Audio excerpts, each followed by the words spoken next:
오늘 아침 일라디오. 설 연휴 마지막 날부터 연일 전국적으로 기상 상황이 녹록치가 않습니다. 최강 한파에 이어서 오늘은 일부 지역에 큰 눈이 내리고 있습니다. 이미 어제 오후 늦게 서해 5도의 대설주의보가 발효된 데 이어서요. 인천과 경기, 충남 등으로 확대가 됐고요. 오늘 새벽에는 대설주의보가 내려진 지역이 점점 더 늘어나고 있습니다. 문제는 기온이 낮은 데다가 눈까지 내려서 오늘 아침 출근길 상황이 걱정됩니다. 무엇보다도 발빠른 제설 작업이 중요할 텐데요. 큰 눈이 예보된 지역 지자체마다 이미 비상 대응 체계를 가동한 곳들이 많습니다. 이런 날에는 제설 작업 같은 적극적인 대응과 함께 각자 스스로의 안전에 관심을 갖고 지키는 것도 중요합니다. 기상 상황에 귀 기울이시면서 눈이 많이 내리는 지역에서는 오늘 아침 출근길 가급적 대중교통 이용하시고요. 안전한 신발, 방한용품 잘 챙겨서 빙판길 조심하시길 바랍니다. 1월 26일 목요일 오늘 아침 일라디오 출발합니다. 안녕하세요. 아나운서 강승화입니다.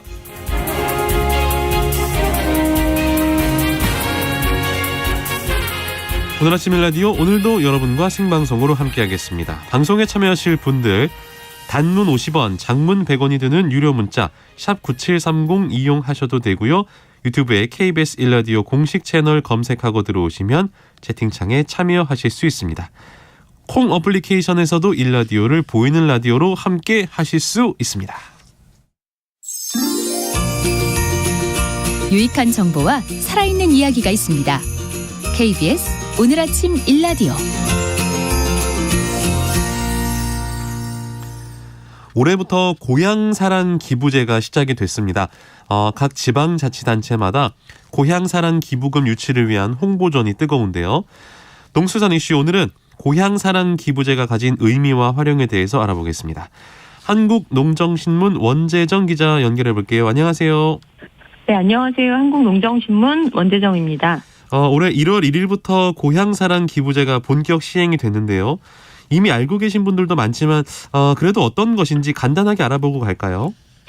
네, 고향사랑 기부제는 말 그대로 개인이 각 지역 발전을 위해 기부금을 보내는 제도인데요. 고향사랑 기부제라고 진짜 내 고향에만 기부금을 내는 것은 아니고요. 내가 사는 주민등록상의 주소지를 제외한 전국 어느 지역에든 기부를 할 수 있습니다. 지방자치단체는 모아진 기부금으로 주민복지를 위한 사업이라든가 지역 발전에 필요한 사업을 하게 됩니다. 최근에 유명 인사들도 고향사랑 기부제에 동참했다라는 소식이 들리는군요. 네, 맞습니다. 어제 뉴스에도 지난해 개별인의 이름으로 전국 곳곳에 농사노촌 살리기 운동을 펼쳤던 도올 김봉 선생이 고향인 해남에 고향사랑 기부금을 전달했다는 소식이 있었는데요. 기부금의 한도는 1년에 500만 원까지입니다. 10만 원 이하의 기부금은 100% 세액공제가 가능하고요. 10만 원을 초과하면 16.5%를 공제받을 수 있습니다.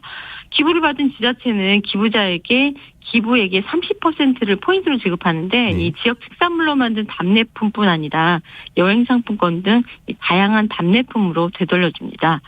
최근 이 기획재정부의 어처구니없는 실수로 se액공제 문제가 2년 뒤인 2025년부터 시행된다는 소식 들으셨을 텐데요. 올해 시행 예정인 금융투자소득세 시행을 2년 유예하는 과정에서 생긴 실수라고 합니다. 다행히 기재부가 고향사랑 기부금 세액공제 시행 시기를 2023년, 그러니까 올해로 다시 환원하는 내용의 조세특례법 정부안을 국회에 제출했다고 밝혔기 때문에 큰 문제가 없을 것 같습니다. 고향사랑 기부제 도입 배경을 좀 알아볼까요? 예, 고향사랑 기부제는 문재인 정부에서 논의를 시작했고 윤석열 정부에서 시행하게 됐는데요. 이 우리나라 특별시와 광역시 7곳과 경기도에는 전체 인구의 70%가 살고 있습니다. 우리가 내는 세금은 나라에 내는 국세 그리고 지방자치단체에 내는 지방세로 나눌 수 있는데 인구가 많고 일자리가 많은 곳은 지방세금 수입이 커서 지자체 운영에 어려움이 없지만 이 반대의 경우는 어려움을 겪을 수밖에 없습니다. 실제로 경기도를 제외한 8개 자치도의 지방세를 모두 합쳐야 겨우 경기도나 서울시의 지방세에 견줄 수 있다고 합니다. 그리고 농촌 지역의 인구 소멸 문제는 뭐 오래된 숙제라는 거 다 알고 계실 텐데요. 네. 고향사랑 기부제에서 주민등록상 주소지를 제외한 나머지 지역에 기부를 할 수 있게 한 것도 대다수가 살고 있는 도시민들의 자본을 그 외의 지역으로 이동시키도록 한 의도라는 것 해석할 수 있습니다. 즉 고향사랑 기부제는 지방재정 확충 효과 또 이를 통한 지역 간 재정 격차를 줄이기 위해 도입됐습니다. 네. 논의가 시작된 건 꽤 오래됐다고요? 예, 맞습니다. 고향사랑 기부제는 19대 대통령 선거 때 공약으로 나왔고요. 네. 지난 2017년 5월 국정과제로 채택됐습니다. 그리고 2021년 9월에는 고향사랑 기부제를 시행할 수 있는 법안이 국회 본회의를 통과하면서 공식화됐습니다. 이 제도는 일본에서 지난 2008년에 시작한 고향 납세제를 참고했는데요. 일본에서는 시행 첫 해에 865억 원이던 기부금이 10여 년 만인 2020년 1,486억 원, 그러니까 80배 이상 증가했다 그래요. 이런 기부금 증대 효과를 우리나라도 얻고자 도입을 한 거고요. 그런 반면에 또 일본의 고향 납세제에 몇 가지 차이점도 있습니다. 우리나라는 기부금액에 따라서 세액 공제가 되지만 일본 고향 납세 제도는 소득에 따라 공제 금액이 좀 달라지고요. 네. 거주 지자체에는 기부가 불가한 우리나라와는 달리 일본은 거주하는 지자체에도 기부가 가능하다고 합니다. 다만 이 일본의 고향 납세제는 거주 지자체에 기부하는 경우 답례품을 받을 수 없다고 하고요. 또 우리나라는 중앙정부가 기부 플랫폼 운영을 하는데 일본은 이 기부 플랫폼 운영 주체가 민간입니다. 그렇군요. 고향사랑 기부제 동참할 수 있는 방법 알아볼까요? 예, 앞서서 제가 이제 우리나라의 기부 플랫폼을 중앙정부가 운영한다 이렇게 말씀을 드렸는데요. 네. 행정안전부가 구축한 고향사랑 이음이라는 인터넷 사이트가 있습니다. 이 사이트에 들어가면 기부 절차에 대한 안내가 나오는데요. 우선 이 고향사랑 이음 회원가입을 한 다음에 기부할 지자체를 선택합니다. 그리고 기부자 주소를 조회한 뒤에 기부를 하는 이런 순서인데요. 기부를 하고 나면 해당 지자체에서 포인트를 지급해 주는데 이 포인트로 해당 지자체에서 주는 답례품을 선택하거나 또는 지역 화폐로 받을 수 있습니다. 인터넷 사용이 어려운 경우는 전국의 농협은행 그리고 농축협의 금융창구에서도 기부가 가능합니다.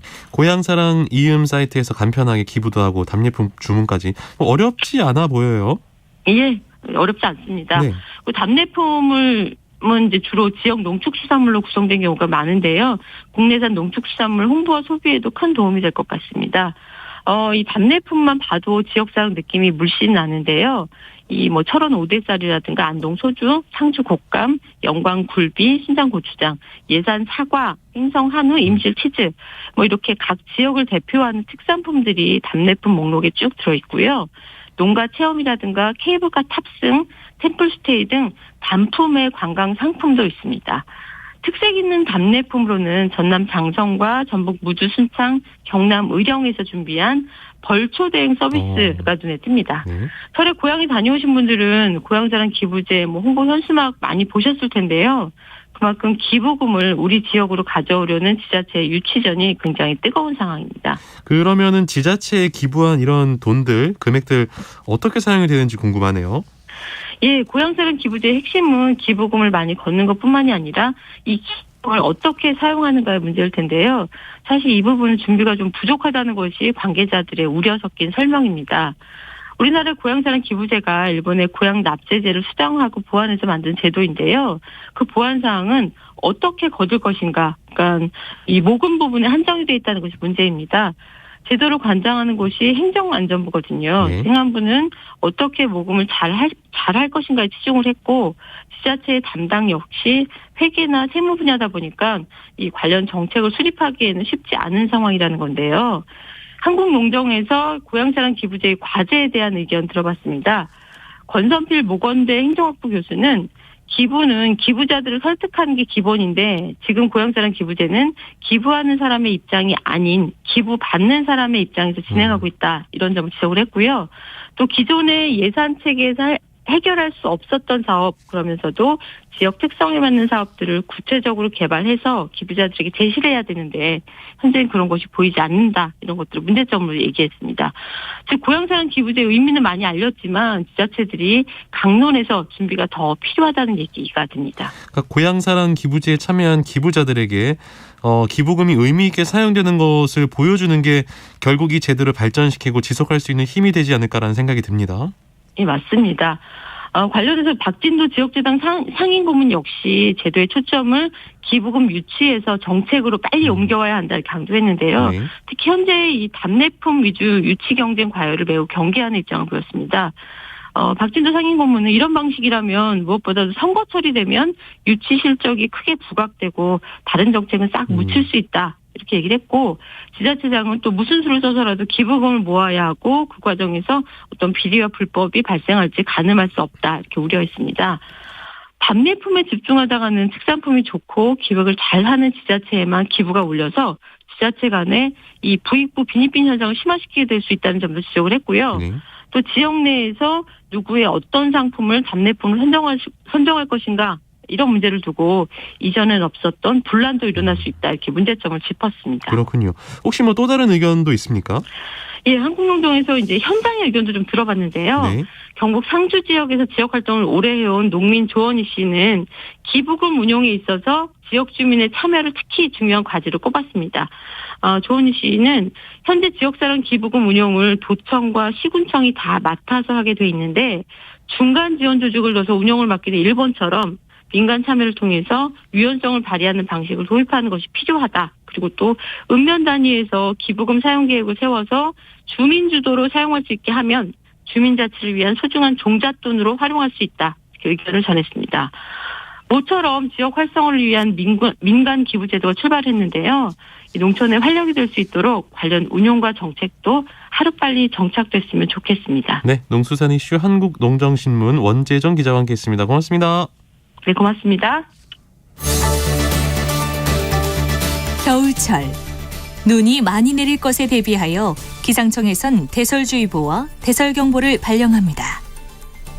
눈이 많이 내릴 경우 차량 운전자는 고속도로 진입을 자제하고 라디오를 청취하면서 교통 상황을 수시로 파악해야 합니다. 또한 간선도로변의 주차는 제설 작업에 큰 지장을 주기 때문에 갓길 주차는 절대 금지라는 점 꼭 기억하셔야겠습니다. 비닐하우스와 축사 등 폭설에 취약한 시설이 많은 농촌 지역에선 많은 재산 피해가 발생하기 쉽습니다. 골조가 약한 비닐하우스의 경우 보조 받침대를 설치하거나 하우스가 붕괴되지 않도록 아예 비닐을 찢거나 걷어내는 것도 피해를 줄이는 방법이 됩니다. 폭설로 인한 재해 재난 예방, KBS 라디오가 함께합니다.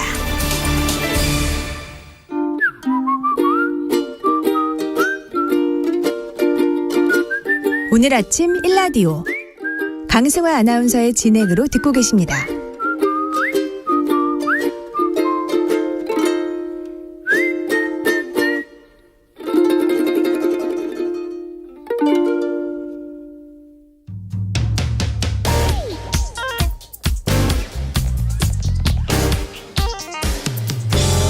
오늘 아침 뉴스 브리핑.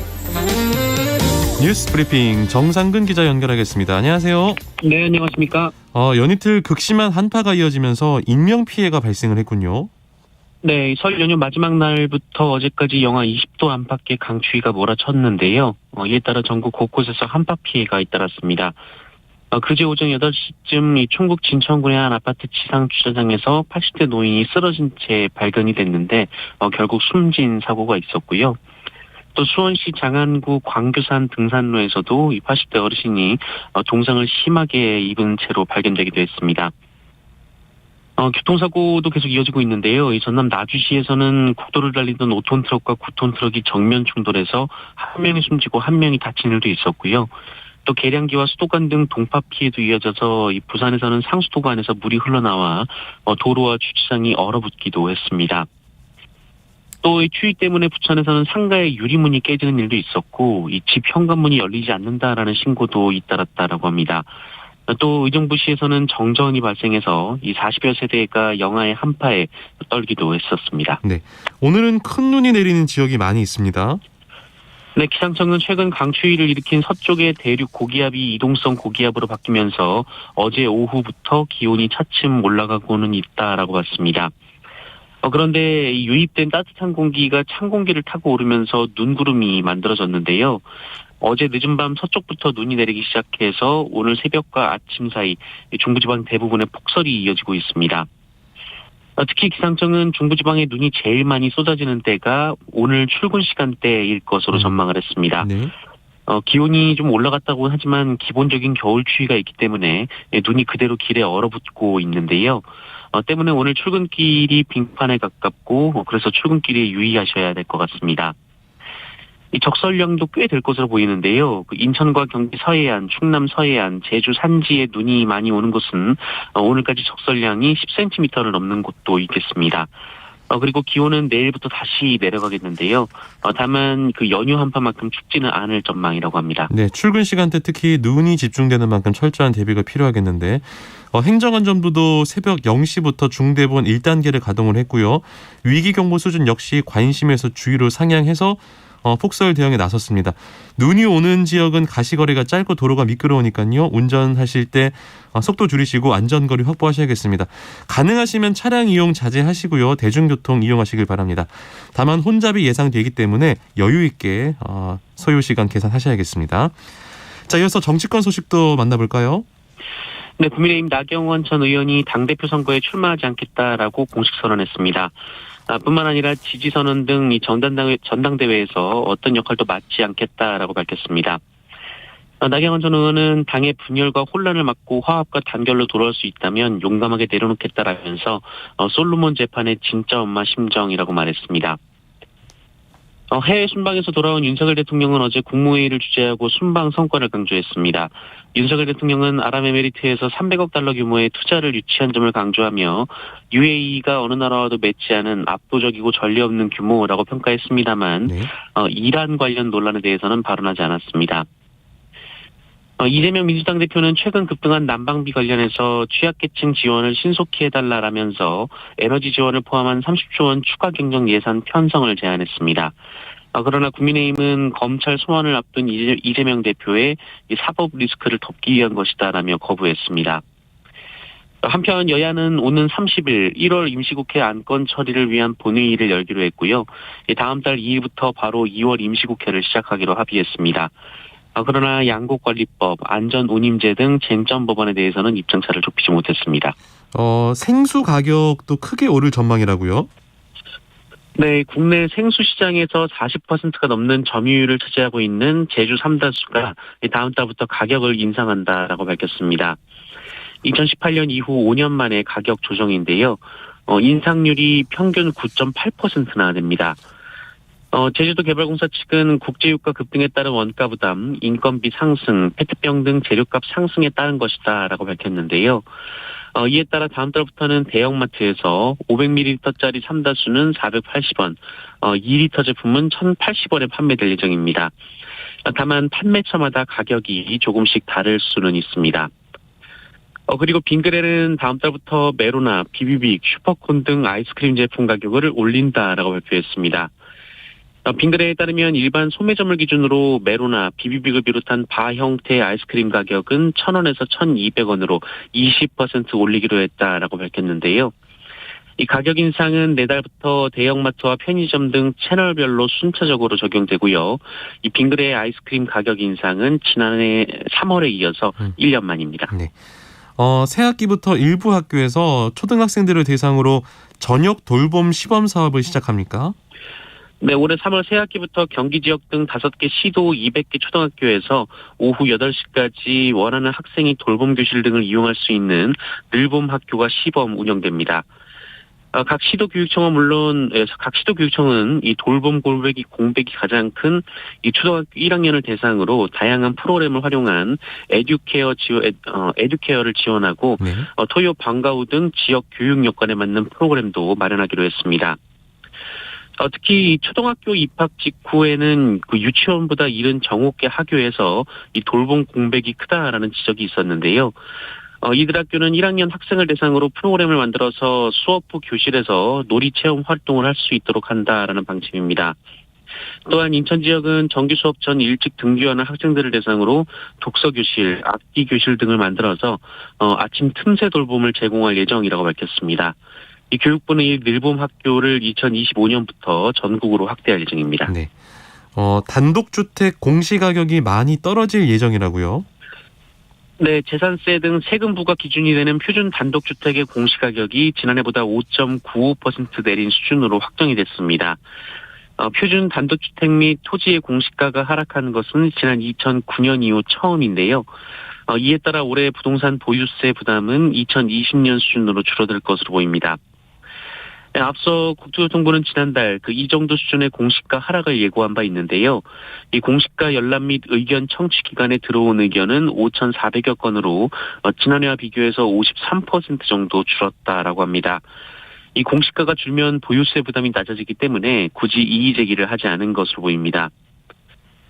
지역별로 보면 서울이 8.55%가 떨어지며 가장 많이 떨어졌고요. 네. 경기도가 5.41%, 제주도가 5.13% 떨어졌습니다. 한편 오는 3월 발표되는 서울 아파트 공시가격은 이보다 더 큰 이 두 자릿수 하락률을 기록할 것으로 전망이 되고 있습니다. 네. 다음 주부터 은행 영업시간이 늘어나나요? 어떻게 되나요? 네, 코로나19로 인해서 은행들이 1시간 단축 영업을 했었는데요. 네. 오는 30일 이 실내 마스크 의무 해제와 동시에 이 단축 영업이 끝날 것으로 보입니다. 이 금융산업사용자협의회가 어제 이 시중은행을 포함한 회원사 직원들에게 영업시간 정상화 관련 안내 공문을 보낸 사실이 알려졌는데요. 이 공문 내용의 요지는 이 금융노사가 실내 마스크 착용 의무가 해제되기 전까지 영업시간 1시간 단축을 유지하기로 한다라고 합의한 만큼 이 실내 마스크 의무가 해제되면 영업시간 단축 유지 합의도 해제된다라는 내용이었다고 합니다. 다만 금융노조가 이에 반발하고 있는데요. 이 노조 측은 금융노사가 합의를 시도했으나 사측의 답정너 원상복구 주장으로 끝내 결렬되었다라고 비판했습니다. 노조 측은 사측은 합의 위반에 따른 법적 책임을 져야 할 것이다라고 비판했습니다. 네. 중국의 해킹 조직 우리 학술기관을 해킹했다고요? 네, 우리나라 기관 등에 대한 사이버 공격을 예고했던 중국 해킹 그룹이 실제로 국내 12개 학술기관의 홈페이지를 해킹했습니다. 이 홈페이지 해킹이 확인된 곳은 우리말학회, 한국고고학회, 한국학부모학회, 한국교원대학교 유아교육연구소, 한국보건기초의학회 등인데요. 이들 홈페이지는 지난 22일부터 사이트에 연결할 수 없음으로 표시가 되고 있다라고 합니다. 또한 대한건설정책연구원에서는 이 기관 소속 직원의 이름과 연락처 등 이 개인 정보가 유출된 것으로 전해졌고요. 이 학술 사이트에서는 이 데이터베이스가 삭제된 것으로 알려졌습니다. 이 해킹을 한 곳은 혐한 성향으로 알려진 중국의 해킹 조직 샤오칭이라는 곳인데요. 이들은 설 연휴를 전후해 한국 내 교육과 관련한 사이트 70곳을 해킹했다라고 주장했습니다. 앞서 정부는 이들의 사이버 공격 예고에 따라 이 비상 대응 체계를 이 긴급 점검한 바 있었는데 해킹을 완전히 막진 못했습니다. 이들이 학술단체들을 대상으로 한 것은 이 학술단체 사이트 보안이 비교적 취약하기 때문인 것으로 보이고요. 이들은 다음 타깃이라며 2,500여 개의 학회 및 연구소 목록을 공개했고 또 한국을 훈련장으로 이용할 것이라고 밝힌 만큼 이후로도 지속적인 공격이 이어질 것으로 보입니다. 네. 지구 종말 시계라는 게 있는데 이게 10초 앞당겨졌다. 이게 어떤 얘기인가요? 네, 미국 핵과학자협회는 지구 종말 시계라는 것을 만들었었는데요. 1945년 창설한 이 협회는 지구 멸망 시간을 자정으로 설정한 뒤 핵 위협 그리고 기후변화 위기 등을 종합적으로 고려해서 1947년부터 해마다 이 지구 종말 시각을 발표해왔습니다. 그런데 2020년 이후 이 지구 종말 시계 초침을 파멸 100초 전으로 유지해왔던 핵과학자 협회가 현지 시간으로 24일 이 초침을 10초 앞당겼습니다. 즉 이 지구 종말까지 남은 시간이 90초로 줄어들었다라는 건데 그만큼 인류가 절체절명의 위기 상황이라는 것입니다. 협회는 10초 앞당긴 이유를 러시아의 우크라이나 침공에서 찾았습니다. 이 전쟁으로 전술핵 사용 우려가 커지자 경고 수위를 높인 건데요. 이들은 러시아의 핵 사용 위협은 전 세계의 특정한 사건과 의도, 오판에 의한 긴장 고조가 얼마나 끔찍한 위험인지 상기시켰다라면서 통제를 벗어난 갈등 가능성은 여전히 높은 상황이라고 설명했습니다. 한편 이 지구 종말 시계는 첫해 이 자정 7분 전으로 설정이 됐다가 이 미국과 소련이 핵실험 경쟁을 하던 1953년 종말 2분 전까지 움직였습니다. 하지만 이 미소 전략무기 감축 협정이 체결된 1991년에는 이 17분 전으로 늦춰졌는데요. 다시 최근에 1분 30초 전까지 앞당겨진 상황입니다. 그렇군요. 이번 설 연휴 기간 동안 통행량을 분석한 통계가 나왔네요. 네, 이번 설 연휴 기간이 작년보다 짧았지만 사회적 거리두기 해제로 이동 인원은 증가한 것으로 나타났습니다. 국토교통부는 올해 설 특별대책 기간인 지난 20일부터 24일까지 2,787만 명이 이동해서 일평균 이동 인원이 557만 명으로 집계됐다라고 밝혔습니다. 올해 연휴 기간 총 이동 인원은 작년 설 연휴 2,594만 명보다 7.4% 많았고요. 하루 평균 이동 인원은 작년 432만여 명보다 28.9% 증가했습니다. 또한 이용객 증가와 실내 취식 허용 등으로 고속도로 휴게소 매출도 70% 이상 급증했다라고 하는데요. 네. 연휴 기간 하루 평균 휴게소 매출은 77억 원으로 나타났습니다. 네. 경주 대릉원 무료 개방 소식 있네요. 네, 연간 100만 명 이상이 찾는 경북 경주의 사적 대릉원이 무료로 개방될 것으로 보입니다. 경주시는 오는 5월부터 사적 제512호 황남동 대릉원을 무료로 개방하기 위한 행정 절차를 밟고 있다고 어제 밝혔는데요. 안이 확정되면은 말씀드렸듯이 5월쯤부터 이 대릉원이 무료로 개방될 것으로 보입니다. 네. 이 신라시대 고분 23기가 모인 대릉원은 코로나19 이전에는 108만 명이 넘는 사람들이 입장할 정도로 이 경주를 대표하는 사적지입니다. 이곳은 경주에서 가장 큰 고분이자 금관이 나온 황남대총, 그리고 말다래에 그려진 천마도가 출토된 천마총이 있어서 유명합니다. 시는 대릉원 관람료가 사라지면 이 황리단길과 동부 사적지를 찾는 이 관광객들이 도심 권역으로 더 쉽게 유입될 것으로 기대하고 있습니다. 현재 입장료는 성인 3,000원, 어린이 1,000원인데요. 다만 경주시는 대릉원 안에 있는 천마총의 경우 일부 관람료를 징수할 예정이라고 밝혔습니다. 박찬욱 감독의 영화죠. 헤어질 결심. 오스카상 후보에서 탈락을 했는데 미국 언론이 이에 대한 불만을 드러냈네요. 네, 박찬욱 감독의 영화 헤어질 결심이 올해 오스카 국제 장편 영화 부문 최종 후보에 오르지 못했습니다. 헤어질 결심은 앞서 지난해 12월 21일 발표된 예비 후보 15편 명단에는 이름을 올렸습니다만 이 중 5편을 추려 발표하는 최종 후보에는 들지 못했습니다. 헤어질 결심은 지난해 5월 이 칸 국제영화제에서 감독상을 받은 이후 줄곧 오스카 최종 후보에 오를 것이라는 평가를 받았지만 이 결과가 달랐습니다. 아카데미의 이런 결정은 미국 언론도 납득하지 못했는데요. 이 미국 매체들은 헤어질 결심이 최종 후보가 되지 못한 것은 가장 충격적인 결과라는 반응입니다. AP는 올해 가장 놀라운 일 중에 하나라고 했고요. 또 미국의 연예 매체 버라이어티는 눈을 크게 뜨게 하는 결과라고 비판했습니다.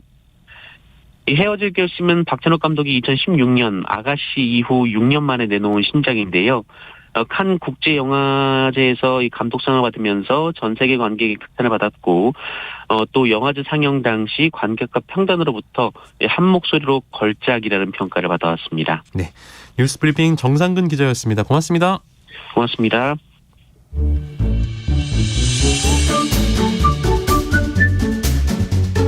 아침을 여는 기분 좋은 습관. KBS 오늘 아침 1라디오.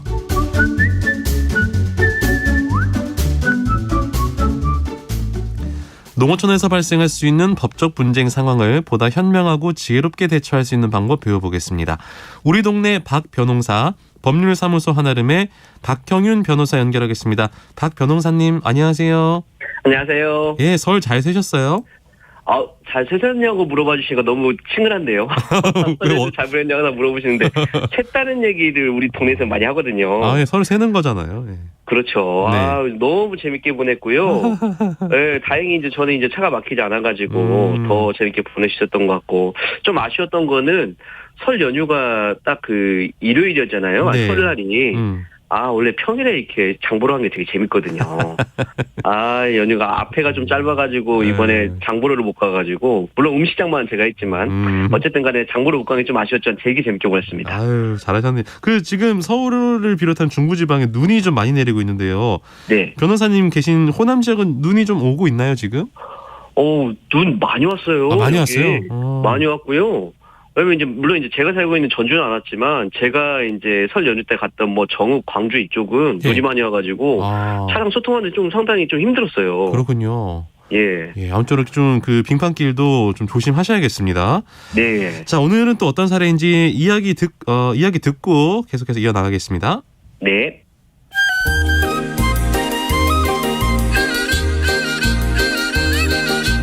아이고, 명절 연휴 내내 마을회관 주차장에 세워뒀더니 차에 먼지가 많네. 좀 닦고 서울로 출발할까나? 자, 유리창도 닦고 뒷문도 닦고 앞문도 닦고 아니, 이게 뭐야? 멀쩡하던 차가 왜 이렇게 된 거야? 아니, 누가 어떻게 했길래 휀다가 이렇게 심하게 긁힌 거야? 거의 구멍나게 생겼는데? 어머 여보, 아니 우리 차 왜 이래요? 누가 우리 차를 이렇게 바꿔 가버렸나봐. 아니 전화번호라도 남겼어야지. 차를 이렇게 해놓고 그냥 갔다고요? 블랙박스 확인하면 다 나오니까 얼른 차에 타봐요. 확인해보게.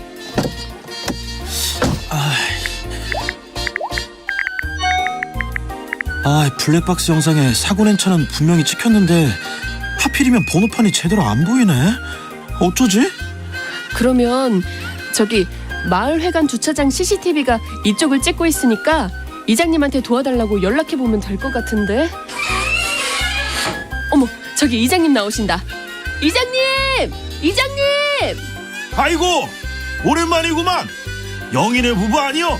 네, 맞아요. 이장님, 그동안 안녕하셨어요? 안녕하세요. 그려. 근데 뭔 일이요?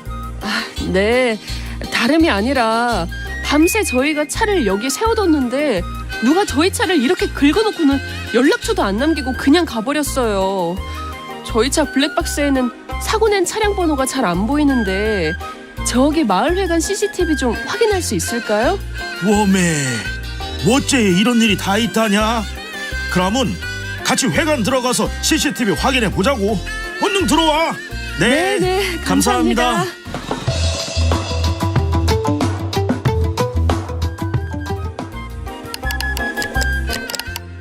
어머, 저 사람 우리 차를 받고 내려서 확인을 하긴 했네. 그러고는 바로 가버렸어. 아유, 세상에. 전화번호 하나 안 남기고 그냥 가버렸네. 가만히 있자. 아니, 저것은 팔봉이 동생 칠봉이 아니요? 저희가 왜 저런 짓을 했디야?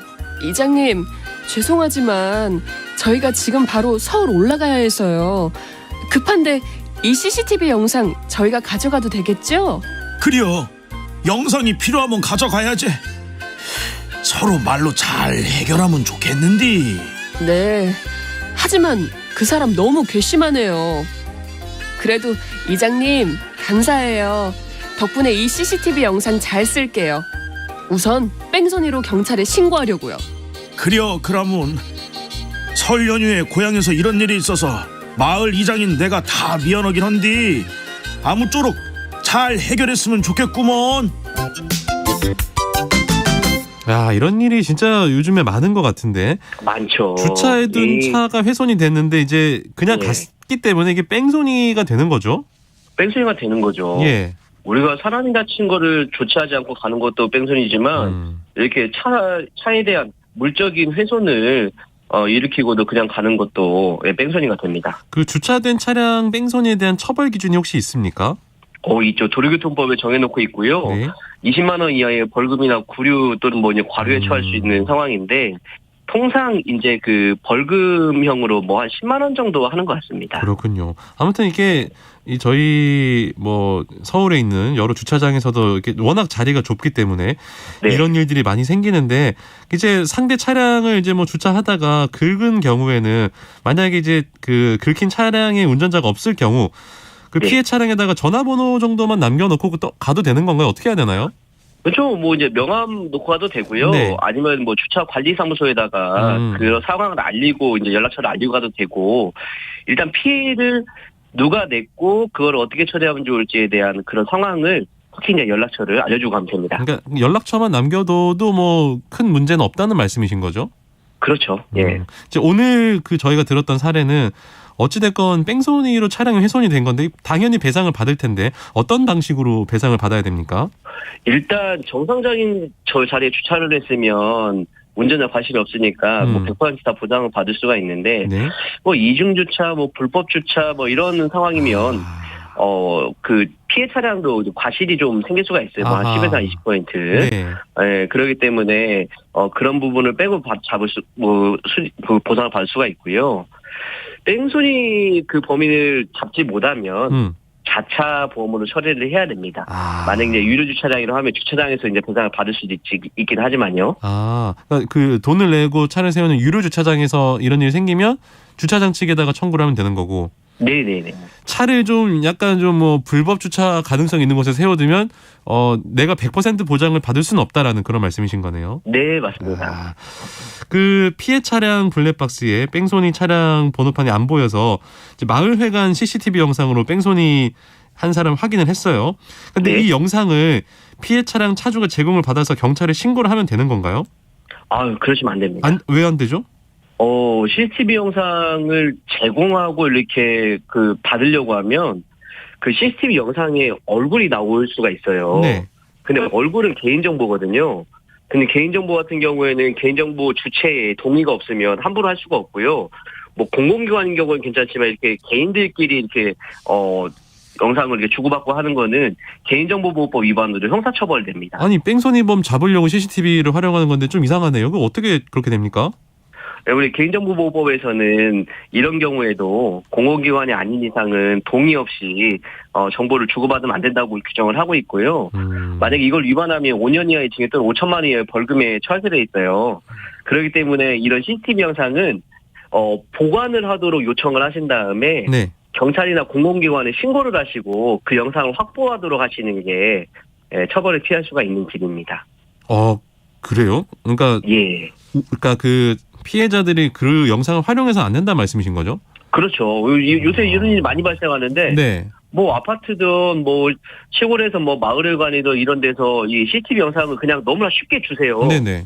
근데 CCTV 영상이 얼굴이 나와 있는 사람이 그거를 개인정보보호법 위반으로 고소를 하게 되면 실제 형사처벌 받습니다. 그래서 요 전국에 있는 관리사무소장님이나 이장님, 통장님들 처벌 많이 받고 계십니다. 이게 뭐 CCTV 영상을 악용할 가능성이 있기 때문에 이런 게 있는 것 같은데, 그러면은 이런 상황이 발생했을 때 그냥 경찰에 신고를 해서 CCTV 영상이 있을 거라고 이야기를 하는 게 맞다는 말씀이신 거죠? 그거는 조금 늦을 수가 있으니까요. 시기적으로. 네. 왜냐하면 보관 기간이 지나서 삭제될 수가 있으니까. 그럼 어떡합니까? 보관하는 곳에 가서 이걸 영상을 별도로 저장해서 보관해달라고 조치를 해달라고 하고요. 네. 그 보관돼 있는 거를 경찰서에서 이제 받아와서 수사를 해달라고 요청을 하셔야 됩니다. 좀 복잡하네요. 네, 근데 어쩔 수가 없습니다. CCTV 영상 보관 기간이 짧게는 2주에서 한 달밖에 보관이 안 되기 때문에 네. 고소해서 수사하는 과정에서 삭제가 될 가능성도 충분히 있어요. 그러다 보니까 일단은 삭제 기간 전에 보관토록 조치를 하고 그다음에 수사기관에서 그걸 확보할 수 있도록 또 요청을 해야 되는 겁니다.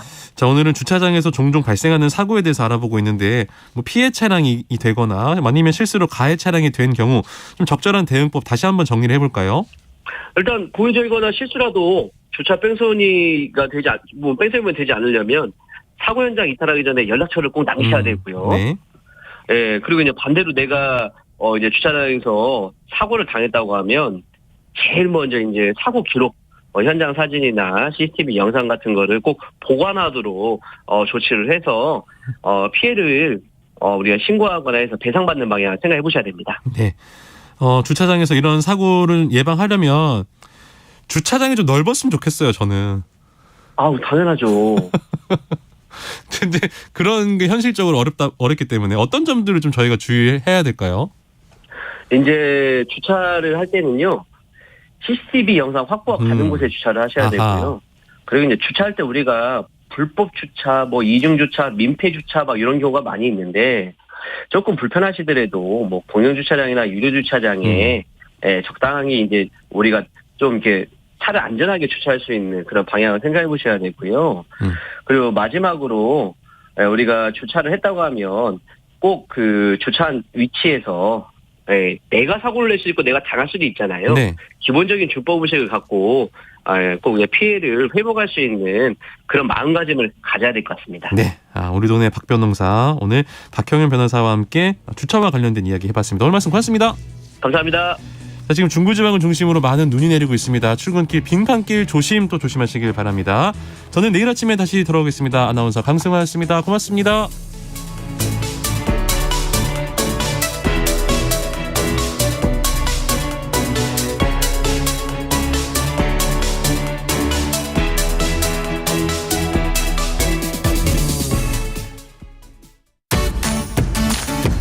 여보, 올해 공익직불금 신청이 2월 1일부터 4월 28일까지 진행된대요. 지난해와 변동사항이 없으면 인터넷이나 스마트폰으로 신청하도록 연락이 온다니